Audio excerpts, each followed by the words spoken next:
There are a million different ways that you can start a rap verse. It may depend on the beat you're rapping on, your mood when you start writing, or your overall goal for the song. What's up everybody, this is Rome Earth with How to Rap, and today I'm breaking down 10 different techniques to help you get started on writing a fire rap verse. So let's get into it. Number 1, the alley-oop.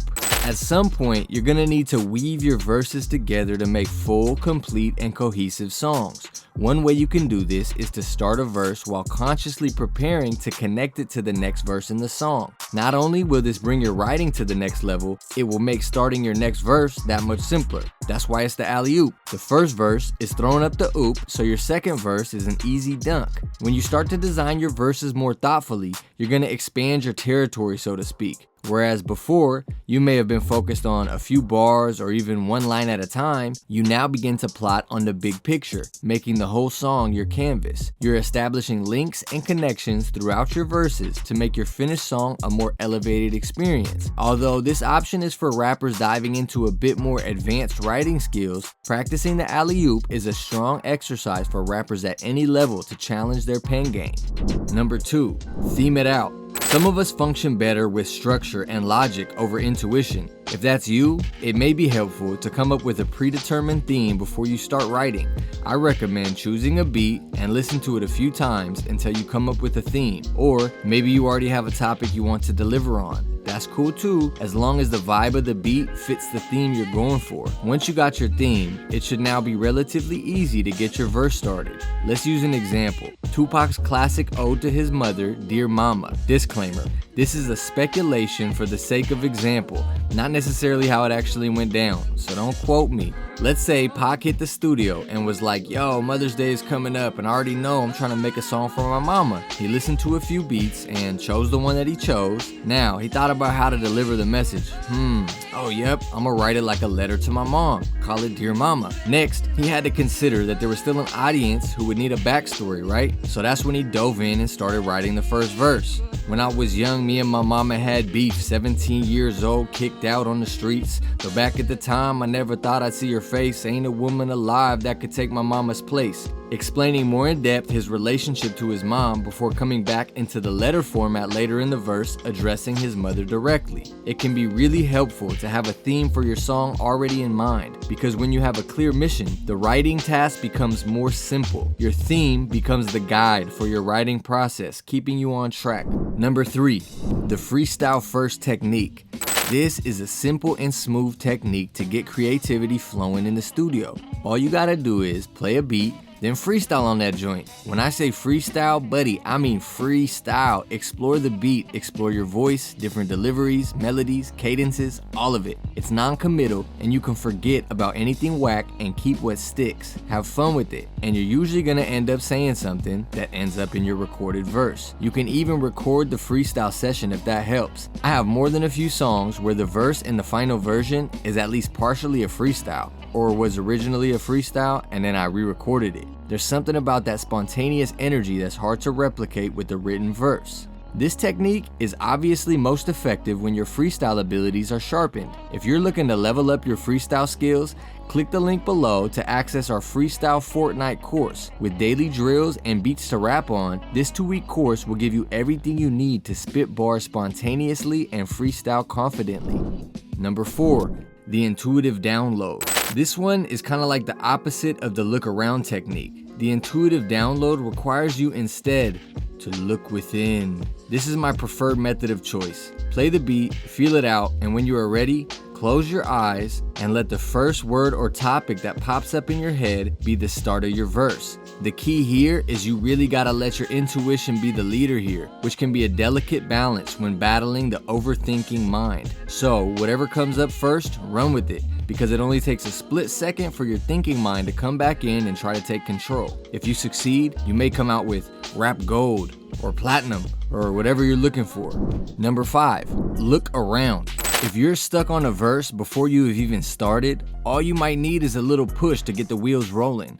An easy way to do this is to look around you, find an object that stands out, and use that as the basis of your verse. For example, I'm out here living on the islands, so I look outside and I see palm trees. Boom, I'm rocking with palm trees now as the start of my verse, like Palm tree visions got me sitting in a nice position. While they wishing I really did it, flip my conditions. This life I'm living is lovely. You know what I'm saying? And I'll continue on to spit a braggadocious verse about how amazing my life is. This is just an example. Obviously, you can use whatever it is that's in your environment to spark your verse off. It can literally be anything. Some graffiti on the bus, a character on the subway, maybe you had a hole in your shoes, whatever. If you're creative with it, you can really write a whole verse connected to, or at least inspired by that first object. Number 6, off the hook. A lot of artists will come up with their chorus first, then build the song around it. If you come up with a solid hook or chorus, you then have a source of inspiration to start writing your verse. There are a million examples of this in rap music, an easy one being PIMP, the 2003 hit single by 50 Cent. In case you forgot, the chorus goes like this: I don't know what you heard about me, but a bitch can't get $1 out of me. No Cadillacs, no perms, you can't see that I'm a motherfucking PIMP. My guess is that they came up with the chorus first on this one, making a simple task out of writing a verse, with 50 explaining all the ways that he's a pimp.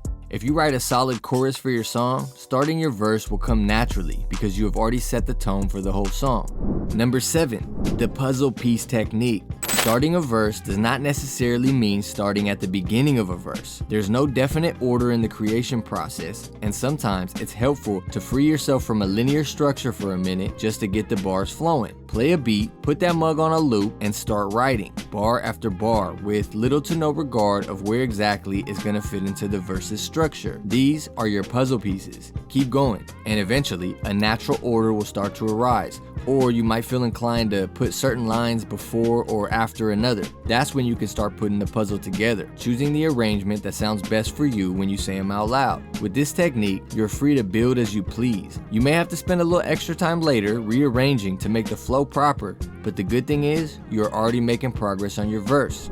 Number 8, paint the scene. Music is medicine. For both the creator and listener, it provides a necessary escape from the everyday struggle. So, it's always dope to paint a vivid scene for your listener to bring your fans on a ride. This technique is useful for any type of verse, but is especially important if the verse or song you are writing is going to be of the storytelling variety. Let's assume you got like 16 to 32 bars to transport your fans to a whole new reality. Every single line or even word should be intentionally aimed to advance the listener's understanding of what's taking place. In Slick Rick's 1988 storytelling classic, The Moment I Feared, Slick Rick gets right to it, painting a scene of him smoking a fat spliff on his lunch break. Well, I'm sitting on my lunch break, grinning my teeth. It's the last day of the week, boy, what a relief. My muscles kinda ached, they felt rigid and stiff, so I looked around and I smoked this big fat spliff. In just 4 lines, Slick Rick explains where he's at, what he's up to, and even shares details of his facial expressions and subtle movements. I can literally picture the man at the JOB on a Friday, tired from a long work week, checking his surroundings before he lights one up. In The Moment I Feared, from the first line to the last, every single bar is giving the listener more and more details from each of his situations. This makes a powerfully entertaining song overall and keeps the audience fully engaged from start to finish. Number 9, the Mumble Rap Technique. A really fun and effective way to get a verse going is to mumble all over the beat first. You can hum, mumble, or even speak gibberish, all as an effort to find a certain flow or cadence that rides the beat well. The goofy type energy of mumbling or even speaking a made-up language on the track is helpful for warming up and not taking things too seriously. This technique can be playful and fun. However, the mumble rap technique is a serious way to get your verse started. After doing a few different mumble runs, you then choose what worked for you, what flowed right, and fill it in with real words. Number 10, start a rap verse. This one is the last one on the list. However, the number 1 way to start a rap verse is start a rap verse. Yep, it's that simple. Look, I commend you for studying, preparing, and trying to figure out the best way to go about writing a verse. But the truth is, there is no one right way. At the end of the day, the best way to learn is through experience. Go write a verse right now. Then write more verses. Write a few shitty verses if you have to. It's all good. Get that hesitation out your system. And eventually, starting a verse will become second nature. You will know the exact way you want to piece together your song on certain beats or for particular situations. The more time you spend writing, the better you'll become. It's simple as that. Figure out what works for you, then go. What about you? Let us know in the comments which of these techniques works for you, or drop a gem for us by commenting with your favorite way to start a rap verse. This is Rome Earth for How to Rap, signing off. Peace and love.